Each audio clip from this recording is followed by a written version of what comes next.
अंता विधानसभा का उपचुनाव बड़ा मजेदार है। इस चुनाव में नरेश मीणा, मोरपाल सुमन और प्रमोद जैन भाया के बीच सिर्फ सियासी जंग नहीं है, बल्कि दोनों बड़ी पार्टियों की अग्नि परीक्षा भी है। एक तरफ आपको प्रमोद जैन भाया नजर आते हैं, जिनके नामांकन रैली में दिग्गज नेताओं की कमी नहीं थी। सचिन पायलट भी नजर आए थे, उसी मंच पर अशोक गहलोत भी नजर आए थे, तमाम बड़े कांग्रेसी दिग्गज नेता नजर आए थे। पर अब भाया अकेले नजर आते हैं, मानो एक दिन की चांदनी फिर अंधेरी रात। दूसरी तरफ मोरपाल सुमन है, जिनके पास कोई दिग्गज गया ही नहीं। खाचरियावास लगातार आरोप लगाते रहे कि बीजेपी के अंदर सब कुछ सही नहीं चल रहा। और तीसरी तरफ नरेश मीणा है, जो निर्दलीय हैं, लेकिन उनके साथ कदम से कदम मिलाकर चल रहे हैं राजेंद्र सिंह गुड़ा। इस चुनाव में मजेदार बात तो तब हो गई जब यहाँ के चुनाव प्रभारी चुने गए। कांग्रेस ने पूर्व मंत्री और वरिष्ठ नेता अशोक चांदना को चुनाव प्रभारी बनाकर एक मजबूत रणनीतिक दांव खेल दिया। वहीं प्रदेश कांग्रेस कमेटी के अध्यक्ष गोविंद सिंह डोटासरा ने 36 नेताओं की टीम गठित कर दी, जो मंडल स्तर से लेकर ग्राम पंचायत तक हर स्तर पर रणनीति को लागू करने में जुटी है। क्योंकि इसकी वजह है कि आने वाले समय में पंचायत के भी चुनाव है, इसलिए कांग्रेस चाहती है कि बिल्कुल बूथ स्तर से काम हो।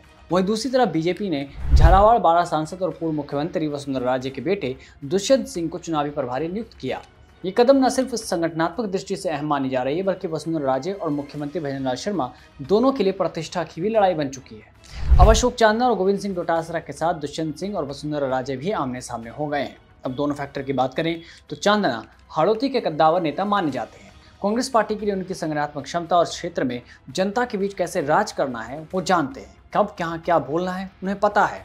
और चांदना की रणनीति बीजेपी के गढ़ में सेंध लगाने और मतदाताओं को लुभाने की दिशा में केंद्रित रहेगी। वहीं अगर बीजेपी की बात कर ले तो अंतर सीट झालावाड़ बाड़ा लोकसभा क्षेत्र के अंतर्गत आती है, इसलिए दुष्यंत सिंह की जिम्मेदारी तय मानी जा रही थी। और बीजेपी के फैसलों के अब ये मायने भी बहुत है, क्योंकि उनको चुनाव प्रभारी बना दिया गया। तो एक तरफ तो मुख्यमंत्री भजनलाल शर्मा के नेतृत्व में पार्टी संगठन को मजबूती देने की कोशिश जारी है, तो दूसरी ओर वसुंधरा राजे का गढ़ समझे जाने वाले इस इलाके में ये चुनाव उनकी लोकप्रियता और पकड़ की भी परीक्षा होगी। क्योंकि जिस तरह से झालावाड़ में हादसा हुआ था, बीजेपी थोड़ा सा बैकफुट पर नजर आई थी, तो अब दुष्यंत सिंह के ऊपर भी बड़ी जिम्मेदारी है। इसलिए ये सीट अब केवल एक उपचुनाव नहीं, बल्कि राजस्थान बीजेपी और राजस्थान कांग्रेस के भीतर शक्ति संतुलन का भी संकेत मानी जा रही है।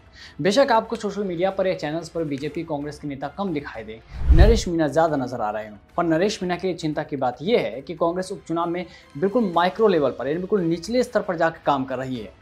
पार्टी ने विधायक सीएल प्रेमी और चेतन पटेल कोलाना को सह प्रभारी बनाया, जो चांदना के नेतृत्व में काम करेंगे। इसके अलावा विभिन्न मंडलों और नगर पालिकाओं में प्रभारियों की नियुक्ति कर दी गई, ताकि हर क्षेत्र में पार्टी की मौजूदगी मजबूत हो। जैसे मांगरोल नगर पालिका, जहां हाल फिलहाल में राजेंद्र सिंह गुड़ा गए थे, एक दमदार भाषण दिया था, अब यहाँ जिम्मेदारी दी गई है पुष्पेंद्र भारद्वाज को। जबकि अंता नगर पालिका प्रभार पूर्व विधायक पानाचंद मेघवाल को दिया गया। सीसवाली नगर पालिका की कमान वीरेंद्र सिंह गुर्जर के हाथों में दी गई। तो वहीं बमला मंडल में सुधींद्र मुंड, हरि सिंह मीणा, निधि जग मीणा और गिरिराज नागर को जिम्मेदारी सौंप दी गई। ये पूरी लिस्ट आप देख सकते हैं कि कैसे कांग्रेस ने मैदान में अपने सिपाहियों को उतार दिया। यहाँ तक कि कांग्रेस ने उपचुनाव में महिला और माइनॉरिटी यानी मुस्लिम वोटरों को जोड़ने के लिए भी एक विशेष रणनीति बनाई। महिला जनसंपर्क की जिम्मेदारी पूर्व मंत्री शकुंतला रावत, विधायक शिखा मिल बराला, महिला कांग्रेस की सरिका सिंह, पूनम गोयल, राखी गौतम, प्रीति शक्तावत को सौंपी गई, जो राजस्थान कांग्रेस की कद्दावर नेत्रियां मानी जाती हैं। वहीं माइनॉरिटी वोटर को जोड़ने की जिम्मेदारी एमडी चोपदार और अमीन पठान के हाथों में दी गई। वहीं बीजेपी ने मंत्री जोगाराम पटेल को चुनाव प्रभारी मंत्री बनाया, जबकि विधायक श्रीचंद्र कृपलानी और जिला प्रभारी छगन माहौर को सह प्रभारी की जिम्मेदारी सौंपी गई।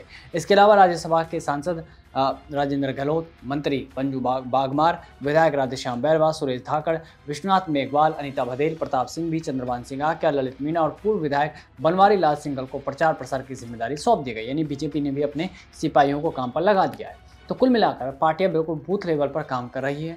हालांकि इस चुनाव में कोई जीते या हारे, सत्ता पर कोई फर्क नहीं पड़ने वाला, पर सवाल प्रतिष्ठा का है, तो आप किसके साथ हैं?